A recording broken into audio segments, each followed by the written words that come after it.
Welcome to the Green Grind Podcast, where we discuss real experience, real struggles, and real business. My name is Leroy Maines. I'm with Brilliant Borders Landscaping, and we have Corey Ballard with Perfect Cut Site Management, Ballard Innovative Products. As always, we have Kaz, who's the brains of this thing, getting it from our mouth to your ears and eyes. Just a friendly reminder that the Green Grind is sponsored by Jobber and Hustler. And today, Corey and I are talking with Cody Owen. Cody is the owner of Lightspeed Social. Lightspeed Social is a digital marketing agency focused specifically on lawn and landscaping businesses. Cody is located in Plano, Texas. Cody, welcome to the Green Grind. We're glad to have you on our show today.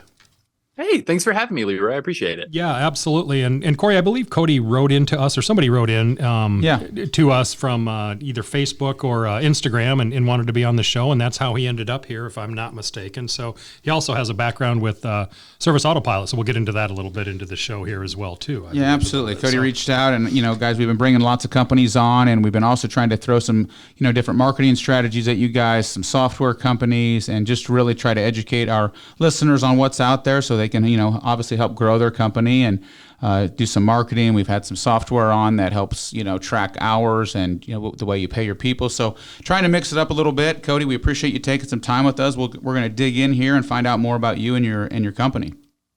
Yeah, that's awesome. My goal with these kind of appearances is always that as much knowledge as I can give you to go out and DIY any part of the marketing in your business. My goal is always not to keep it secret and have some secret formula I'm using, but anyone can go do what I do. People come to work with us because they don't have time to do it. So. Absolutely. Yeah. Cody, could you tell us a little bit about you and your background and kind of how you got your start in the green industry? Yeah. So if we go all the way back, one summer I wanted an iPod. And that is where my journey in the green industry began. I mowed lawns for a summer and made all of the mistakes. My pricing was very much just entirely pulled out of my butt. I was charging the same for an empty lot that was full of junk cars and the front yard across the street. So I had no idea what I was doing. And I made enough money that summer to buy an iPod, and I closed up shop. And then many years later, I'm finishing up college in Richardson, Texas at UT Dallas. And I had a friend through church who worked at Service Autopilot. At the time, I was waiting tables and finishing up my degree. And he was tired of listening to me complain about being up till 3 a.m. Waiting tables. And he was like, hey, there's an opening at the place where I work. Why don't you come on over? And that was when I met Jonathan Potoshnik for the first time. Mm-hmm. And I know you guys have probably met him in person, and he's just a really cool guy and has instantly when he talks to you, you're like, man, this guy knows something that I need to know. And, he was interviewing every employee on the way in the door at that point. And when I said I had an interest in writing, he said well, hey, down the road, let's, maybe have you talk to our marketing team and start to pull you into that. And so I answered the phones for a little bit. If you called Service Autopilot back in 2015, you might have talked to me on the phone. And then eventually I moved over onto the marketing team full time. And my first job was to take all of the old Lawn Care Millionaire videos that had been really successful on YouTube and rewrite them into blog posts. So I spent 6 months just drinking from a fire hydrant of lawn care industry knowledge and then learning all of these marketing tools on the side as the team was really scrappy and we were trying to, get Service Autopilot out there. And then, as you're doing all of that, you start to make connections. I started to produce original content for essay around marketing in the green industry. So that is my baby story. And then 2020 during COVID, stuck at home, a lot of time to think about what I wanted to do going forward. And that is when I realized that I just couldn't find an agency that was working specifically with the green industry, with the strategies that I wanted to test and that I knew from talking to friends, they were seeing results with. I couldn't find anyone who was really Facebook forward in the way that I wanted to be. So I talked to a buddy, Jacob Godar from Scooters Lawn Care. And he was like, you've been talking about starting this. Do I need to hire you? And it was kind of the kick in the pants that I needed to be like, you know what, I'll send an invoice over and we'll get started. And that was March of 2020. And, now several seasons later, we're still doing it. Awesome. So you obviously you didn't have a lot of lawn care experience, but you learned a ton working at SAP and or Service Autopilot, and yeah, he had it. I remember way back when I was seeing those Lawn Care Millionaire videos. Way back, that was kind of some of the first videos out there where there was just a lot of information and a lot of cool stuff, and I think those videos did really well. When you started on your own, what was obviously you walk away from a full-time job, probably a pretty good gig. Did you just start with the one client, or what was the business model, or what was your game plan as you moved forward, and how were you planning on helping companies market their business? Yeah, so it started as one client, just like everybody starts out with just one person in the door. And then, I was calling everybody I knew in the industry to see what they were interested in, if they were already under contract with someone. And the strategy that I wanted to do was, I had listened to Jonathan talk about building City Turf in the late 90s, early 2000s, using this very EDDM process, but then also they mailed a physical newsletter to customers and did referral drives that way. And so I was just hearing all of this, and I was learning to use Facebook ads, and I spent a lot of Service Autopilot's money learning how to use Facebook really effectively. And those ideas cross-pollinated because I realized that you could target neighborhood by neighborhood. And so you could replicate these physical strategies that we all know work. Everyone does 5 rounds and 9 rounds. You send guys out to flyer a neighborhood. Maybe you hire some high school kids to do it, and you hope they don't throw away all the flyers. Whatever that strategy looks like, we can do that digitally. Right. And when I realized that you could do that, I was like, I need someone to let me test this for their business. And so the first guy who had enough faith in me was Jacob over there at Scooters. And we started running some tests and seeing good results. And then it's just a matter of okay, we have to cover more channels. I started I was only wanting to do Facebook, and guys were like, we don't really want 3 marketing agencies working for our business. We really want one service set. And that's when I started getting into Google Ads, which I had a little bit of experience with from SA, but just started expanding from there. Definitely. You go. I was just going to say, so I was also thinking, we talk to a lot of guys, and first thing we say is obviously get a website. Facebook's cheap, but to your point though, I have a full-time marketing guy, Kaz, who works in our office, and we've constantly learned the value of Facebook. And it's funny how people still say to this day, Facebook's dead, it's not the same. And we still get great results, at least on the Ballard side. I know Leroy is using Facebook pretty strong now with his marketing efforts. I think you led this off, like you said, people can do this themselves, right? I mean, I can take a nice picture of a lawn before and after. I can do a Facebook ad. What value and what do most people not understand about Facebook? Because it's constantly changing. I don't need to tell you that. I mean, it's constantly changing on how we market, and Facebook continually changes all their stuff. But what do you tell when a guy calls you and says, "How can you help my business?" I guess I'm asking about 10 questions at once, but how can you help my business, and what do you know about Facebook that I don't know? What is it that you guys do different, and how can you lead them down the right path? Yeah, I mean, I think that the biggest thing that we provide is just the many hours I've spent beating my head against my desk, begging Facebook to do what it said it's going to do. Mm-hmm. There's a lot of weird bugs you'll run into. The ad platform was legitimately developed by Mark Zuckerberg in his dorm room at Harvard, and it has a lot of technical debt. It's never gone offline. It has always just been scaffolding on scaffolding. And so knowing your way around in there is pretty difficult. But, I also host a podcast, Lightspeed Lawn Care Marketing, and a YouTube channel. And so every week I'm trying to give you another tool in your toolbox for Facebook and Instagram ads. So the value that we bring to the table is, number one, usually when Facebook does something in a weird way, I've seen it 12 other times. And so I know how to get around it in 30 seconds instead of you spending 3 hours fighting it. But also my assistant and I have, I believe we're approaching 15 years total copywriting experience.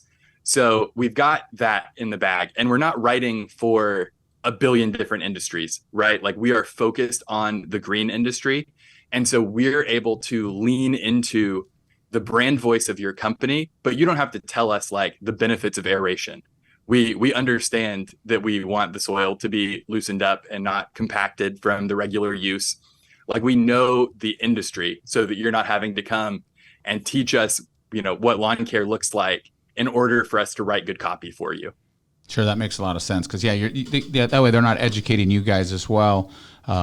You guys understand the industry. Yeah, well, and I disagree that anybody can do this because I've tried, and Right. not anybody can do it. And to Corey's Not point, consistently either. Yeah, it just consistently, I think, is the big thing. I can do it in the middle of winter when we're not very busy, but we get into spring and summer, and I can't continue to do it. And then Facebook changes, and then for whatever reason, it won't accept my payment, and I just want to tear my head off doing it, but it just doesn't work. But what Leroy's describing every day of my week. It is. It's just the way it seems. Like every time I got on there to do something, it didn't work right, and it's just easier to hire somebody. But what you talk about target neighborhood marketing, that type of thing, and I noticed that on your website. Let's talk a little bit about that. What is it, and how is that so beneficial to our industry? Yeah, well, and it's good that you bring this up right after we talk about Facebook changing, because part of that targeting is in flux right now. So you used to be able to target by people who live in a location, people who have recently visited a location, and then like people in this location, which was a little more of an umbrella. You are now only able to target by people recently in this location, which expands it a little bit. It's, plain and simple, a cash grab from Facebook for exactly the kind of ads we're trying to run. That will increase costs a little bit. But the goal is that we are targeting for route density for maintenance businesses.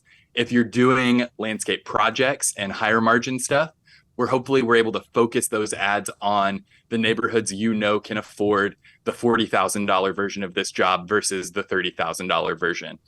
So it's all about just getting you in front of exactly the right people you can't always get in front of them when they're thinking about lawn care. But if you are in front of them every day, eventually you will be in front of them when they are thinking about lawn care.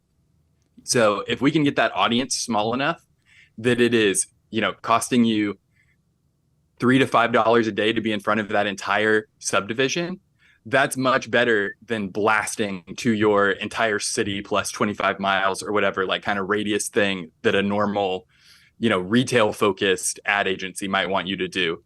If we're focusing on just the neighborhoods you want to work in, that's going to be way more cost effective with your ad budget. Yeah, because Leroy and I were just talking before we went on here. We did another podcast before this, and I was asking about his leads and how he's sitting on work.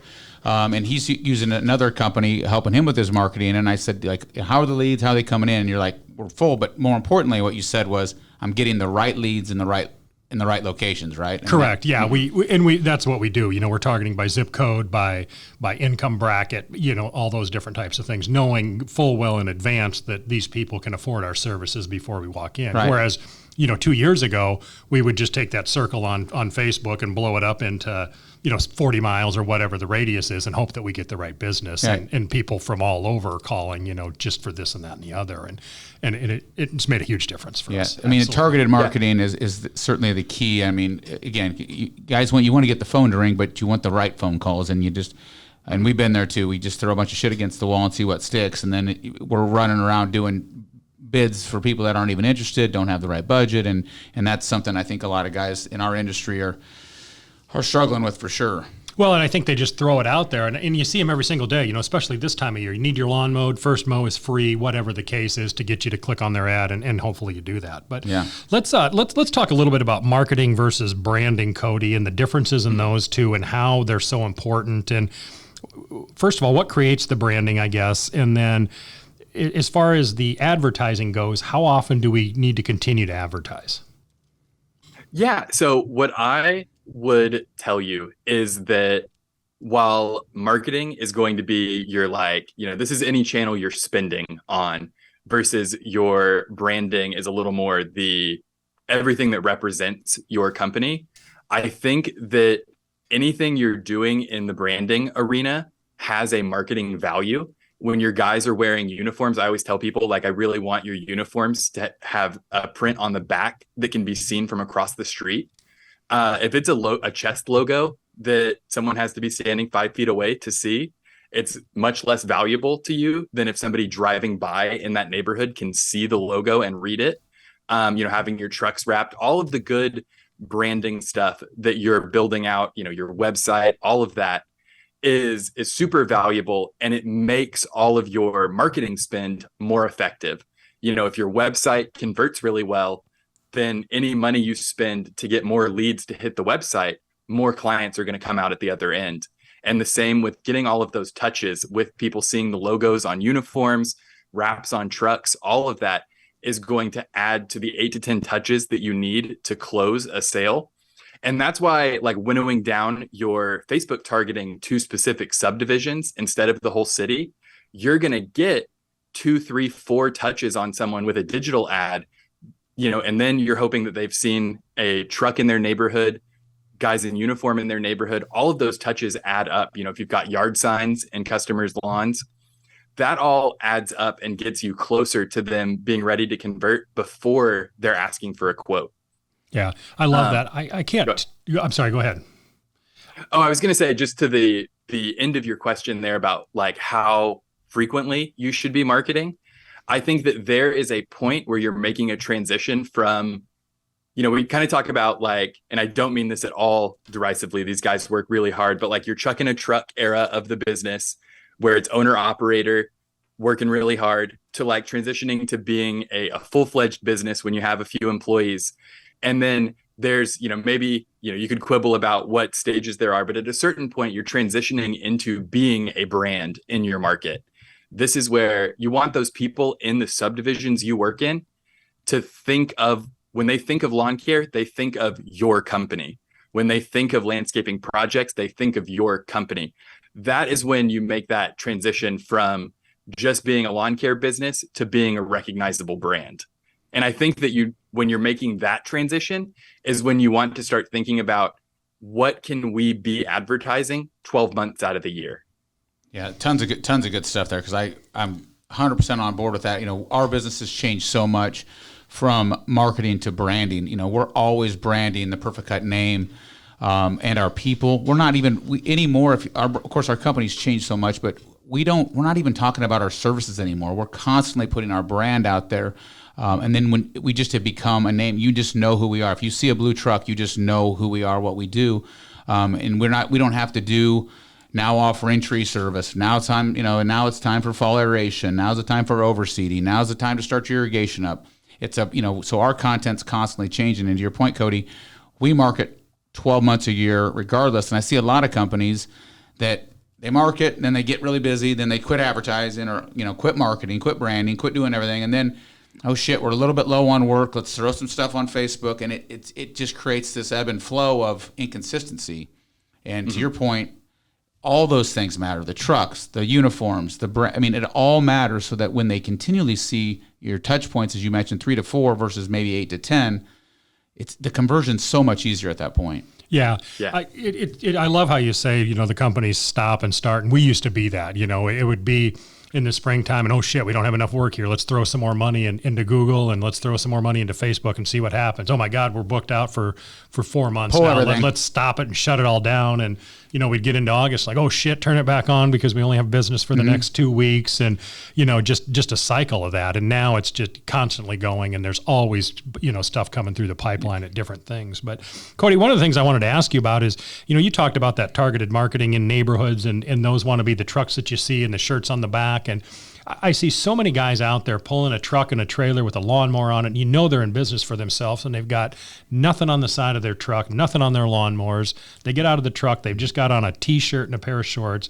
Nobody has any idea who they are. What would you say to those guys? Stop it. That I think the first thing is that you don't want to spend the money. And I hear you, because I know at that point in the business, before you've kind of tasted and seen what marketing and branding can do for you, it seems like a waste of money. But you need people to know who you are for, when you start to care about the numbers in your business and knowing knowing your numbers as like a guy like Paul Jameson might want you to, really know your numbers. Right. You have to be thinking about the value that it could bring to the business to get those extra touches to close a deal. So if you don't have anything on your truck, I would maybe try to go one step beyond a magnet cling. If you're doing one of those small magnet clings, it's going to be a lot harder to see than if you could just even get like someone to cut large vinyl and have that on the bed of the truck. I would rather see you do something that's big and visible and has one call to action on it. So probably your website. You could go phone number if you really have a preference for calls, but you're going to find as you scale that it's better to have people come in digitally, and some of them will self-select out when they get pricing. So you're not having to personally talk to every single lead who comes in the door. Yeah, and I think, I see it every day. Actually, even on Sunday, yesterday, I was driving and I saw, 2 or 3 different lawn care companies mowing some industrial parks. I was cutting through an area and not a logo. I have no idea who they are. Look like pretty decent sized operations. There's a lot of them out there. And I'm thinking I have no idea who they are. And then I start to wonder, maybe they're comfortable. Maybe they've got enough work and they're busy and maybe that works for them. So I have no idea, what their business model is, what their goals are. But I'm still always just a little confused. I'm like, no uniforms even, not no logos on the trucks, no nothing. You can get t-shirts made for so cheap now. I know, it's crazy. You have a friend who, and your wife may have this in the craft room in your house or wherever she does fun things, but somebody's got a Cricut. A Cricut, just make some shirts and press it onto a shirt and have it just like that for like $10. Yeah, it's just amazing by that. But what do you suggest companies spend on their advertising and marketing? Because you Google ads, Facebook, there's Instagram, there's print ads. There's so many different advertising, avenues that we can go down here. What's the best bang for your buck, first of all, and then how much should companies be spending? Say it's $1 million company. How much of their revenue should they be spending on advertising? Yeah. So first, to talk to the guy who is not spending or is maybe considering experimenting on a new ad platform, I want you to spend at least $200 in a month to see what you can get out of the platform.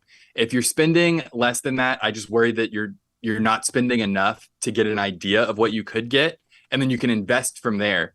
But I think that I'm going to disagree with the question a little bit, which I know makes me a bad podcast guest. But I think that thinking about it from the perspective of, it's $1 million business. What should I spend? A lot of guys will just spit out a percentage that someone has told them is appropriate. What I would rather you do is look at your data from any marketing spend you have in the past, and you can divide your total cost, maybe per platform or overall, by the number of leads that you got from that. And that's going to give you your cost per lead acquisition, and then look at how many clients you added and get your cost per customer acquisition. And now you have a number that you can work with, that you can then go and look at your budget and your goals for growth and say, okay, if we want to add 50 customers, it's going to cost us about this much if we multiply by that customer acquisition cost. We know our conversion rate from, for every 10 leads that come in, we turn 4 into clients. Then you've got a 40% conversion rate. I know this is all like stuff that you guys know, but if you're looking at that, then you can work backwards into your marketing spend and figure out a way to get your goals to align with your budget, rather than letting your budget determine what your goals are. Yeah, that makes a ton of sense. Once you know your customer acquisition cost, again, to your point, Cody, makes like how many new customers would I like, and what do we think it's going to cost us, and then what avenues are we going to use? And it's I know on the Ballard side, we know exactly what our customer acquisition cost is. We know what the average spend is. We know exactly what our ROI is on Google, Facebook. So we. I was just telling Leroy before, we know exactly what Google did last month. We spent X, we got Y. Okay, so how much more do we want to spend to get, and what point, do we spend? And you just keep looking at it, and we constantly monitor that to figure out. We don't just spend X, to your point. Like, I don't just say we're going to spend 4% of our annual revenue and then see what happens. We look at it and go, which avenues are working best? Where are we getting the conversion rate? And then from there, you can decide how much you want to spend. And so it certainly makes sense. And there's a ton of different things. Cody, real quick too, and I don't want to get too far off topic, but I was thinking about all this, all the social media pieces. Are guys still getting results with the old door hangers and Val packs and some of these, mailers? I know companies are still doing that. It can be fairly inexpensive to, pay some little league team to run door hangers on a Saturday and Sunday, right? I mean, I've done that. We'd get the Boy Scouts and we'd give them 20,000 flyers on a Saturday, and they'd hit a neighborhood, and who knows if they threw half of them away or what happened. But, are people still doing that? And is it, what do you think the results are from something like that? Yeah, I wouldn't. So I can tell you, I'm 29. I'm like coming into home ownership age. I can't tell you that I have ever opened a Valpak. That's kind of straight into the trash for me. Me too. So I think that there could be a demographic thing where someone a little bit older might still care about Valpak. Maybe if your ideal client is 80. 45, 50 plus, 80. You were being meaner than me, but yeah. Then it might matter. It's all about knowing your ideal client and then going where they are with your advertising. If you are in a, close to the city sort of suburban environment where you've got a bunch of yuppies, then you really need to lean into digital advertising. Your print stuff is going to not do as well with them. So the answer to all your questions is everyone's doing all sorts of things. Some of them work. I would probably not be in Valpak just because I'd rather you just send a direct mailer to them. Sure. I think you probably have the budget to sustain that. And people are getting less junk mail now, especially stuff that if you can call out that you're local and it's really obvious that you're not a, scammy credit card offer, there's not a lot in people's mailboxes that is not, credit card offers and local supermarket mailers. So I feel like we had a huge glut of that when I was growing up, where it was like every day you got 25 mailers in your box. And that number has come down as it started to be like it was too much and no one was reading everything. And so people started to not see results.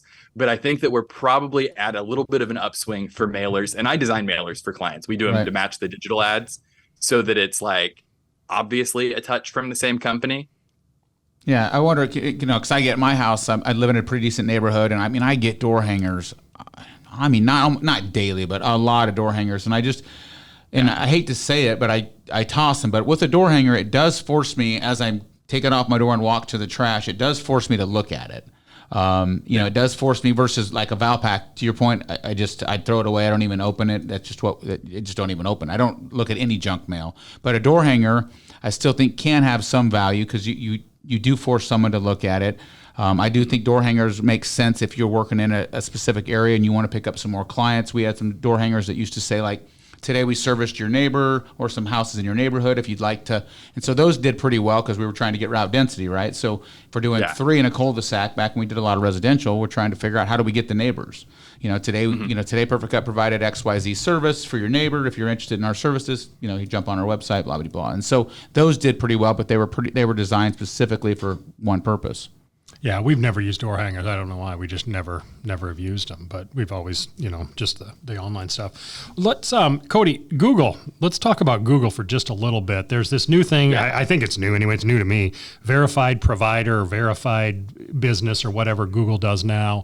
Talk to us a little bit about that. Is it beneficial to do that? And then Google seems to be like in our market. We're I don't want to say we're a huge market, but we're a pretty big market, and the Google ads can get extremely expensive in bigger markets, I think. And how can you control some of those costs as well with Google? Yeah, I mean, it's hard with Google. They are a money printing machine if you know how to use them, but they know that too. And your market will get bid up, especially when you start competing in the weed and fert space. Yeah. TruGreen advertises in every market. And they bid everything up because they just want to crush you so that they can not provide quality service. So, man, I was on a tangent here real quick. When we bought our first house, the previous owner had TruGreen. The lawn looked like garbage when we moved in, just super dead. They weren't watering, but also there were weeds everywhere. So I don't know what the weed control was doing. That term ended. I hired a local company, and then one day a TruGreen guy was wandering into my backyard, and I was like, "What are you doing here?" I fired y'all, And he was like, "Oh, we're a subcontractor for the company that you hired." Nope. And I was just like, I was so angry because I told him on the phone that I wanted to go with a local company over True Green. Sure. And he just didn't say anything. Interesting. Yeah. So, I did a lot of work on my lawn myself to try to get it up to par. But so your ad costs are going to get bid up on Google. It's auction based. It's not impression based. So your budget can get wildly spent differently. On Facebook, you can know month over month, if I put in about this much money, I'm going to get this many impressions out of it.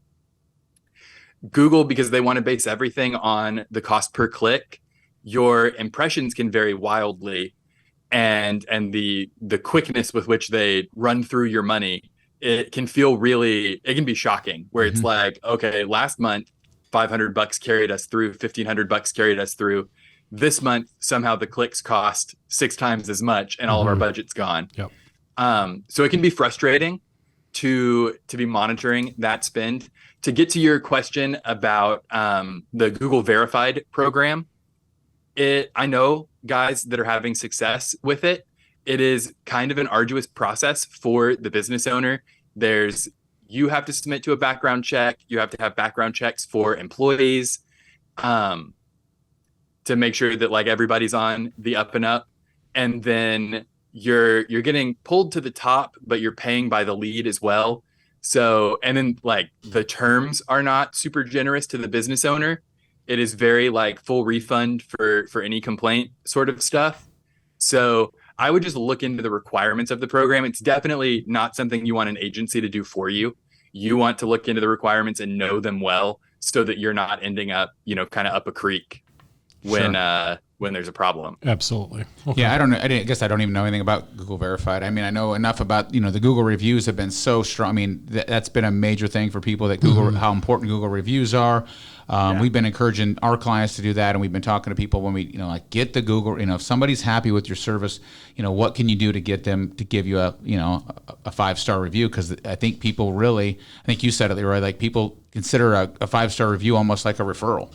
Yeah, I read somewhere that a 5-star review on Google or anywhere online like Facebook is like a friend telling you this company is fantastic. Like 80% of the people think of that as a friend telling them, yeah, this is a great company, I've read. And I'm like, that was pretty fascinating to me when I read that was such a high number. But Cody, so what companies do you work with? Will you work with any company, or is there some sort of parameters that these companies have to be for you to work with? And then say you're starting with a new company, what are you looking for out of companies that you take on? Yeah. So one of the most important things is their website, because everything that I'm going to be doing is going to depend on their website to close the deal, which is not a position you usually want to find yourself in, where like, the last yard for the touchdown is somebody else is responsible for. But so we look through every new customer. We go through their website with them. We give them changes that we want to see made to make the, above the fold on the page work better, to convert better. And then everything on the homepage to give them an idea of like, hey, this is what people are going to want to see. This is what we've seen people have good success with. That's one of the main things, is like getting that website worked out so that it's not killing our conversion rates. Sure. And sometimes I have to go in and prove to someone that like, look, the traffic is here. The ads are working, they're hitting the website, and then they're running away. And so there are changes that please listen to me. But as far as size goes, we work with, any number of companies. I have worked with guys all the way who are owner operators who just want to have a super dense route, and they do, treatments. And so they're not like crazy big, but they want to invest in having a 3-day work week or that kind of thing, all the way up to $3 million, landscape install companies. So the strategy can work for any company. And the big determining factor is, does it make sense budget wise to bring in an agency, or would you be better putting that money that you'd be paying us into ad spend and doing it yourself? And it just comes down to like, what's on your plate and do you have time? Sure. And are they signing a contract with you so that, there has to be some sort of time that they commit to your agency so that you can get some proven results? I mean, I assume somebody can't just jump on for a month and then jump out. And how do you make sure that you can hopefully get them proven results And it's, again, we all know it doesn't happen overnight. It's a process. Yeah. So we have a 3-month commitment up front, and you do pay a setup fee as part of that, in addition to the monthly cost. And that setup fee covers if some guys will come on for the spring and they're not ready to, pedal to the metal year round yet. That doesn't make sense for every business's budget. So once you've paid that setup fee with us once, you can pause and come back for a month on in the fall. If you want to come on to do your aeration upsells, we can come online. You pay your 1-month fee for that and then go back offline. So we try to make it as flexible as possible, because I know that it's a seasonal business and every business isn't scaled to the point where it makes sense to be doing stuff 12 months out of the year yet. Right. Well, that's different than a few other ones out there. I know Leroy is using a company that is getting good results, but I think you've got to be on 12 months, right? You're in or you're out. We leave, we can't come back. Right. And so I think I like that, for a smaller guy, he can get in there for 3 months, see what kind of results he gets. I think people are scared of commitment to, like, holy shit, I got to sign up for a year. I can't ever leave. What if we don't get the results? Or what if we get great results and we're just maxed out? Let's hit the pause button. Leave and can't come back. It's like, I have plenty of clients who have, gone to the grass seemed greener somewhere else and they left, and then the grass wasn't so green and they came back. Yeah, well, I wouldn't want to turn them away. I think they do that so you see sustained results for one thing, and the way they do it. And I get it too. We're jumping it, we're on in the spring and then nobody's on in the summertime, and then we all come back in the spring with them. So I totally get it. I think their point also was, we have a team of people and we keep our people on. Yeah, and we want a commitment from you, and we're going to commit to you. But their big thing was just like what Cody said, is we got to have a website that is professional. It's got to function the way it needs to, because if we're going to drive traffic the way you intend and what you're asking us to do, how do we convert at that point? And, and they also, the other one, they monitor, are you getting back to people? Because I'm assuming, Cody, this happens where people are like, well, I'm not getting the results. And then the question goes, are you calling people back? Are you returning emails? Your conversion rate's terrible because maybe you don't have the right sales guy. There's so many factors. And so how do you come up, how do you, I guess, combat that where someone says, we're just, it's just not working, and you're like, man, the results are, the numbers are here, and they're saying, well, it's not working. Yeah. Are you coaching them through, like, how do you convert better? Is your pricing structure right? There's so many factors in the conversion rate. Yeah, so I think part of that we're addressing through customer education, and that's why I have the YouTube channel. Our best clients are people who have watched all of the videos and are really on board with the kind of lawn care business we're trying to partner with. But the big thing, anytime you're saying this kind of marketing isn't working, you have to look at every stage of the funnel and find the leak, because there is a point where people are falling out, and that's what the problem is. Now, sometimes it can be one step deeper in the funnel where, the problem might actually be you're targeting the wrong people. And so if the problem is, well, we talk to everybody on the phone and they can't afford us, then that points to, either a pricing problem or a targeting problem. And so we can address that with targeting or with pricing, depending on what the business is looking at. But, anytime someone's coming to me and they're concerned about quantity of results or ROI, I'm going to look at them with each stage of their funnel and say, like, okay, let's identify where the problem is following the numbers. Because at the end of the day, I'm a marketing guy and I like to think I'm a pretty good salesman. I can probably bullshit you into believing something about me that's not true, but the numbers aren't going to lie. If we're saying, this many people clicked from Facebook to your website and then 3% of them converted to get a quote, something's wrong. There's a mismatch between the ads and the website, or the website is broken in some way, and we need to figure out how to resolve that problem. And no amount of liking me is going to undo that. Absolutely. What do you think what's the average conversion rate, or what's the ideal conversion rate? I guess every business is a little different if you're talking installation versus maintenance, but is there a conversion rate that you guys try to target? It's an interesting question. I think it would depend on if it's a routine service that people might be expecting a little bit lower price on, I think there's less barrier to them filling out a quote form versus like, ooh, I'm kind of interested in, getting a big landscape install, and then they hit the website and they're like, ooh, maybe this is a little bit more than maybe the budget can't sustain my vision here. So I would want, hopefully the ads are doing some of that lifting for you and the right people are clicking. And so I would want you to have at least 40% of people who come through the ad to have they're selecting into filling out that quote form. And that's another thing that I try to caution guys about is sometimes people will build a quote form out that requests so much information from a potential client that, like you've been to doctor's offices that ask you less questions. Yep.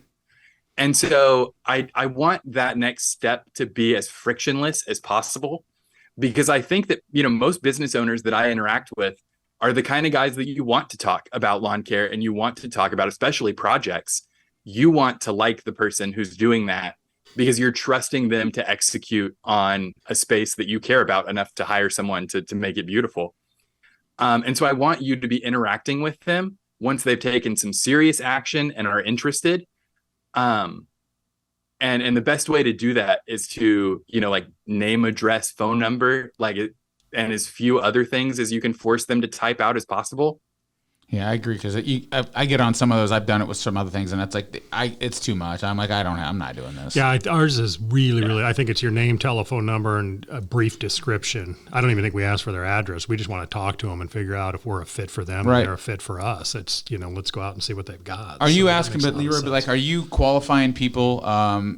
Because again, I think when Cody said that, my brain goes to, I remember when we were doing a lot of residential installation, landscape installation, and I just built this new house and I want this landscape, and my neighbor's got it and I want X, Y, and Z, and we'd go out and go through the whole thing. We design it, we meet with them, but we never asked them budget. We were always, I don't know why we were afraid to talk about money, and they had $8,000 in their head or $10,000 in their head, and we just put together a $65,000 landscape package. Yeah. And so we quickly realized that we had to up front say, hey, I love all the things you're talking about, Mrs. Smith, but that's probably a $50,000 job. Are we in the ballpark? So we do, just like Cody said, they come through our website or however they get in touch with us, and as soon as they're talking to somebody on the telephone, when we're like talking to them, we have 10 questions that we ask them. What's your budget? That's right up front, because if they're saying it's $2,000 and they're putting a 20 by 20 patio in, we're like, whoa. Everybody's wasting their time here. Right. And that happens a lot. We want to know their area, their timeline, because that's another thing. That's a good point. We're booked into September right now, and if they need this thing done at the end of July, we're not the right fit for them, so that we're wasting their time. So we have a ton of questions. Yeah, that's a good point. I didn't think about that. I need it for a graduation party, and you're like, that's 2 weeks from now. We're in September.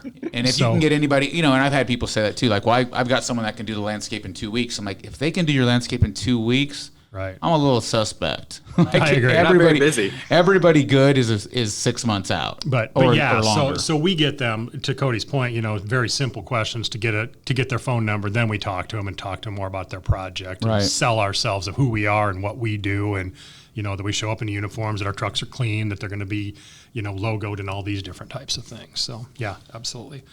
Cody, one question we ask everybody on the Green Grind is, what is the best business advice you've ever been given? Ooh. Oh man, I should have been prepared for this. Yeah. Man, okay, so it's not necessarily, I don't know how generic of advice it is, but I recently read a book called The 7-Figure Agency that really unlocked some of my customer retention problems that I wanted to figure out. Part of it is what Corey said about like my pretty generous terms, let people, come in and out as they need to, which I'm not going to change that. I think that is, it puts us in a scrappier, like kill what or eat what you kill sort of model that I like.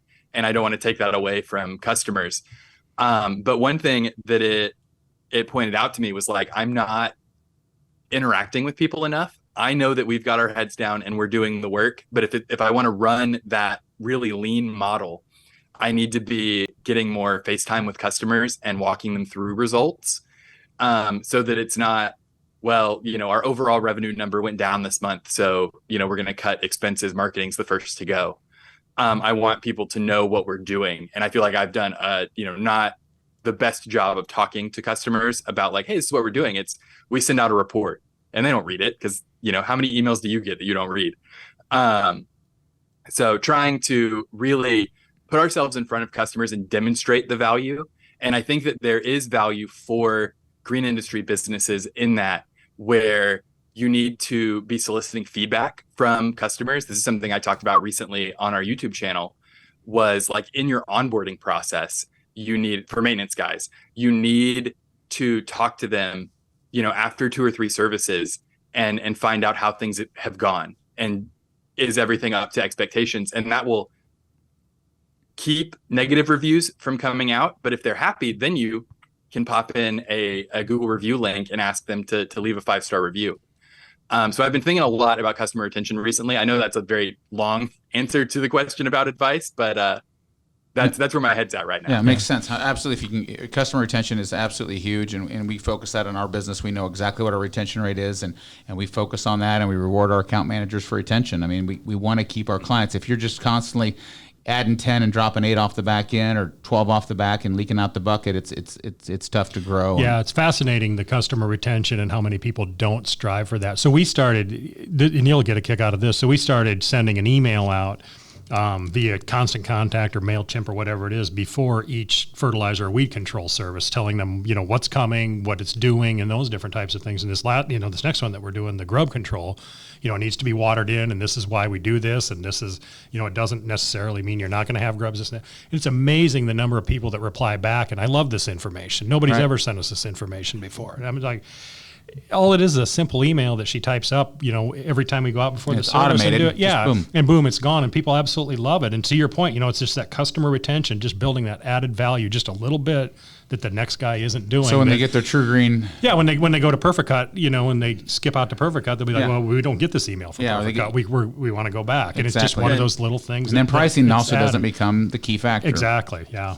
As the marketing guy on the call, can I suggest one more thing that you could put on your plate? Absolutely. To do? It's not going to be on mine, but I'll pass it off to somebody else for sure. That email is, I think, like an awesome start, and probably the 80% of the value you're going to get out of this kind of program is in the email. But if you wanted to kick it up one more notch, if you or someone you're comfortable with being the face of the business, if they could record a video walking them through that information in 2 or 3 minutes, you will find that people are way more likely to engage with that video than to like read something. As I agree. Negative a thing as that might no, absolutely, 100% correct, where we're probably. at. No, 100%. I agree with that. Love it. Cody, if our listeners want to find your agency and see if it fits their business, where do they find your company? How do they get a hold of you? Facebook, Instagram, website? How do they find your company and see if they can maybe do some marketing with you? Yeah, so I have a link to a landing page on our website that has links out to all of our socials. So it's all like, one-stop shop that I'll pass along to you guys for the show notes. But lightspeedsocialagency.com is the best place to find us, because you can end up anywhere else we are from there, anywhere you want to be. Perfect. Well, we're on Facebook, Instagram, YouTube, all the things. Perfect. Well, I think hopefully our listeners get something out of it. I mean, I just encourage guys that, all I hear is I want to grow my business. And they just don't know. I hear it all the time. Do I do Facebook? Do I do Instagram? I don't know anything about Google.